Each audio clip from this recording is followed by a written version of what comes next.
పింఛం విప్పిన నెమలికి మల్లె తొలకరి జల్లుల మేఘం మల్లె అలజడి హృదయం మాడిన కూచిపోడి రంగుల దిద్దిన బొమ్మకు మల్లె కవితలు వద్దిన పుస్తక మల్లె సంతోషంలో ముత్తుగా ఈ అమ్మాడి ఆరారు ఋతువుల అందం ఒకటిగా కలిపి వింతలు ఏడు పక్కకు జరిపే కొత్తగా పుంతలు తొక్కెను ఈ అరవిందం అమ్మమ్మో తాండవమాడే కృష్ణుడి నుండి వేణువ గానం తీయగ పండి రాధకు ప్రాణం ఉప్పొంగే ఆనందం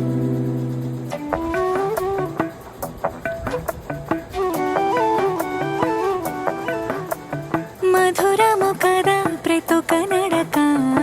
నీతో కలిసేలా తరగని కథ మనదే కనుక మనసు మురిసినిలా ఉసురేమో నాదైనా